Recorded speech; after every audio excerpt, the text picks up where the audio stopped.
네, 안녕하세요. 증권통 투자 업데이터 시간입니다. 전일 국내 증시 정말 오랜만에 양시장 빨간불을 켜냈습니다. 그중에서도 코스닥 지수가 2%대 강세 흐름을 나타내며 거래를 마쳤는데요.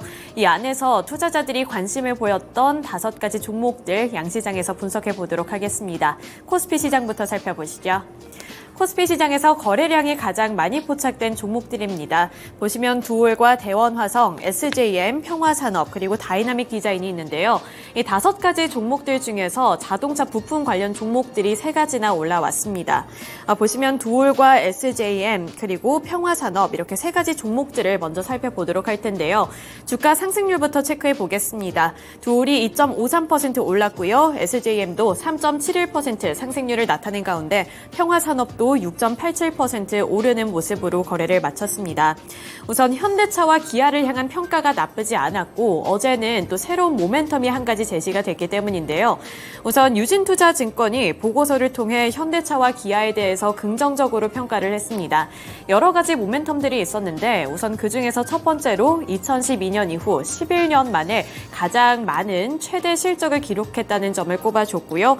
또 금융위기로 누적된 대기 수요와 토요타 리콜로 인한 반사수에 또 여기에 이어서 원달러 환율 상승 등 2012년과 현재의 상황은 유사한 점이 많다고 분석을 하면서 이 현대차와 기아, 우리나라 완성차 기업들을 향해서 긍정적으로 분석을 했습니다. 또 전일 시장에서는 이 현대차와 기아가 인도와 인도네시아와 관련되어 있는 호재 소식을 또 한 가지 들고 왔는데요. 인도와 인도네시아를 2위 생산 거점으로 삼겠다는 포부를 밝히면서 이러한 기대감까지 유입이 됐고요. 이에 따라서 이렇게 생산 거점과 관련되어 있는 자동차 부품주들을 향한 투자 심리까지 개선이 됐습니다. 이에 따라 두올과 SJM, 평화산업이 부품 관련 종목으로 엮이며 상승세를 나타냈습니다. 나머지 대원화성과 다이나믹 디자인은 29.92%로 모두 다 상한가를 달성한 종목들인데요. 특징주로 넘어가서 자세한 이슈 분석해 보겠습니다. 이렇게 대원화성 그리고 다이나믹 디자인은 니켈과 관련이 되어 있는 종목입니다. 어제 시장에서는 윤석열 대통령과 캐나다의 총리가 정상회담을 가질 것이라는 기대감이 유입이 되면서 이 관련 종목들이 일제히 상한가를 달성을 했는데요. 이 만남은 어제 장 이후 3시 30분경부터 이루어졌습니다. 따라서 어제 장중에는 기대감이 유입이 되면서 주가가 상승세를 키워나갔다고 볼 수가 있는데요. 이 한국과 캐나다 수교 60주년을 맞으면서 한국을 방문한 지스탱 트리도 캐나다 총리와 정상회담을 갖게 되는데 여기서는 핵심 광물 협력 강화 등 경제 안보 분야에 대한 논의가 이루어질 것으로 예정이 되면서 이 니켈과 관련되어 있는 종목들이 급등을 한 겁니다. 캐나다는 니켈 매장량 5위 국가로서 배터리 원자재 부국으로 알려져 있는데요. 여기서 관전 포인트는 광물 자원 협력이었습니다. 안보 분야와 다르게 양국이 빠르게 실익을 챙길 수 있는 분야로 관심을 받았고요. 또 캐나다는 니켈 매장량 5위, 정년 코발트 생산 3위 등 배터리 원자재가 풍부한 국가이기 때문에 이 관련 종목들이 부각을 받은 건데요. 여기서 대원화성 같은 경우에는 캐나다의 몰리브덴 광 개발권 지분을 21% 확보한 종목으로 부각이 되면서 상한가를 달성을 했습니다. 또한 다이나믹 디자인 같은 경우에도 29.92% 오른 9,770원의 종가를 만들어냈는데요. 이 다이나믹 디자인은 인리 니켈 광산재련소 라인서스 취득과 채굴권 라이선스 취득이 임박했다는 소식에 주가가 강한 탄력을 받아 나갔습니다. 네, 이렇게 코스피 시장에서의 특징주들 알아봤고요. 이어서 코스닥 시장 수급 특징 분석해 보겠습니다. 코스닥 시장에서도 거래량이 가장 많이 몰렸던 5가지 종목들입니다. 디알텍, 메이슨캐피탈, 아진산업과 HLB 바이오스텝, AB프로바이오가 있는데요. 전일 시장, 코스닥 시장은 2%대 강세 흐름을 나타냈다는 점 짚어드렸습니다. 이렇게 전반적으로 두 자릿수대 상승률을 나타내면서 지수를 큰 폭으로 끌어올렸는데요. 우선 그중에서 아진산업부터 살펴보겠습니다. 아진산업이 15.91% 오른 6,630원의 거래를 마쳤는데요. 앞서서 제가 이렇게 자동차 기업들을 향한 긍정적인 전망이 나오면서 부품주들까지 투자 심리가 개선됐다는 점 짚어드렸습니다. 여기에 이어서 아진산업은 최근에 1분기 호실적까지 기록을 하면서 투자 심리가 계속해서 뜨겁게 나타나고 있고요. 연일 상승세를 나타내며 전일 시장에서도 두 자릿수대 상승률을 기록을 했습니다. 나머지 관련 종목들 특징주 가서 더 자세하게 살펴보도록 할 텐데요. 두 자릿수대 상승률을 나타냈던 디알텍부터 살펴보도록 하겠습니다. DR텍은 무려 상한가를 기록을 했습니다. 수급 주체별로 분석을 해보자면 외국인이 이거를 연속으로 매수하며 주가를 큰 폭으로 끌어올리고 있는데요. 개인 같은 경우에는 2일 연속 매도를 하고 있지만 외국인의 물량이 많이 들어오면서 주가가 상한가를 기록을 했습니다. 이 DR텍은 세계 최대 석유 기업인 사우디아라비아의 아람코와 이 벤더블 커브드 디렉터 납품을 위한 성능 테스트와 함께 승인 절차를 진행하고 있다고 밝혔는데요. 사우디아 아람코뿐만 아니라 글로벌 기업인 쉘과 쉐브론 또 페트로나스 등 중동과 북미 정유사와 함께 벤더블 커브드 디렉터 납품을 협의 중이라는 점까지 부각을 받으며 기대감이 유입이 됐고요. 이에 따라 29.94% 오른 3,060원의 종가를 만들어냈습니다. 이어서 HLB 바이오스텝 살펴보겠습니다. HLB 바이오스텝은 외국인이 5거래일 연속 매도하고 있는 종목이기는 합니다만 개인 투자자들 그리고 기관에서 2거래일 연속으로 매수하고 있는 모습이 나타나고 있는데요. 전일 시장에서도 양 주체가 매수를 하면서 23.68% 오른 4,675원에 거래를 마쳤습니다. 이 HLB 바이오스텝은 또 개별적인 호재 소식이 있었습니다. 개별적인 호재 소식이 미국 FDA의 간암 치료제인 리보세라닙 신약 허가 신청서 제출 완료 소식에 급등을 했는데요. 언론을 통해 간암 1차 치료제로 개발하고 있는 표적 항암제인 리보세라닙에 대한 모든 신약 허가 준비 과정을 마치고 현지 시간 16일 미국 FDA에 신약 허가 신청서를 제출했다고 밝혔습니다.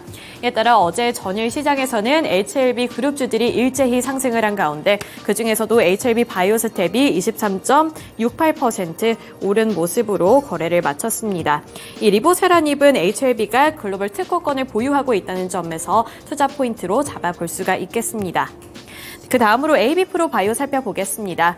AB프로바이오도 전일 시장 29.96%로 상한가를 기록한 종목이고요. 종가는 590원에 만들어냈습니다. AB프로바이오는 개인 투자자들이 3거래일 연속으로 매수를 하고 있고요. 주체를 봤을 때 개인 투자자들의 적극적인 매수세가 나타나고 있습니다. 반면에 외국인은 3거래일 연속으로 매도하고 있다는 점은 체크를 해보셔야 될 것 같은데요. AB프로바이오는 셀트리온과 관련되어 있는 모멘텀들이 여러 가지가 있었는데 우선 셀트리온의 최대 매출 소식이 첫 번째 긍정적인 재료가 됐고요. 또 AB프로바이오가 셀트리온에 인수될 수 있다는 설까지 나오면서 주가가 영향을 받은 것으로 풀이가 되고 있습니다. 셀트리온은 이중항체 신약을 개발하기 위해 AB프로 코퍼레이션과 협력을 하고 있고 AB프로 코퍼레이션의 관계사가 AB프로바이오이기 때문에 이런 연관성이 부각을 받으면서 이렇게 AB프로바이오의 주가가 29.96%로 상한가를 기록했습니다. 네, 이렇게 코스피 시장과 코스닥 시장에서의 특징주들 함께 살펴봤습니다. 네, 이어서 시간의 거래에서 특징주들까지 함께 살펴보시죠.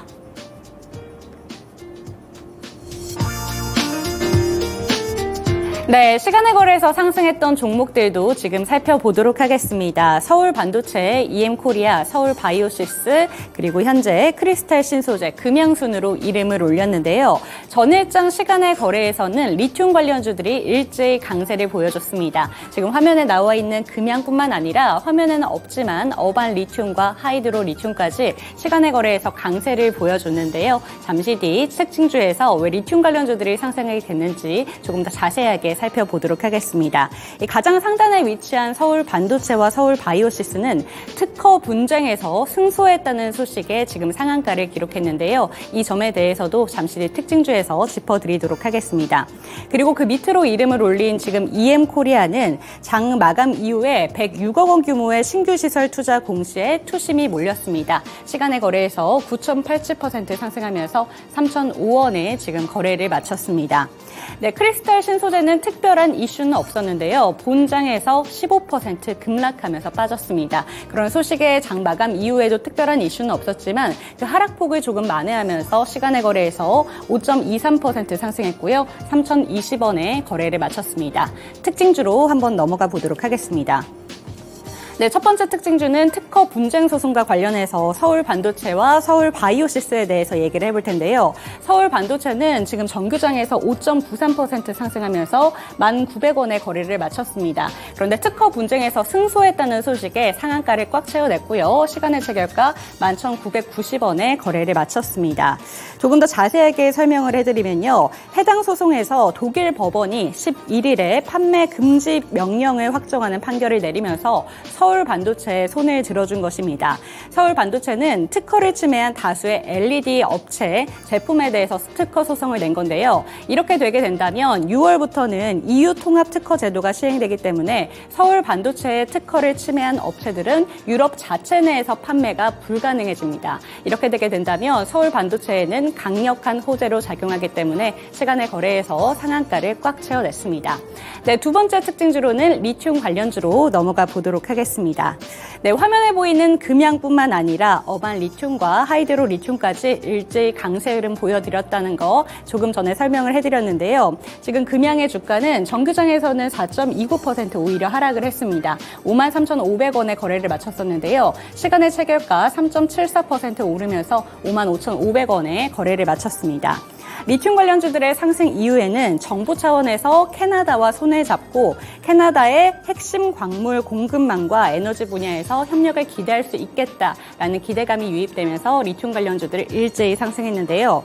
참고로 캐나다는 핵심 광물이 풍부하고요. 미국과 FTA를 체결하고 있는 등의 IRA 대응이 가능하다는 국가라는 점 참고하시면 되겠습니다. 네, 이번에는 시간의 거래에서 하락했던 종목들 순위 한번 살펴보도록 하겠습니다.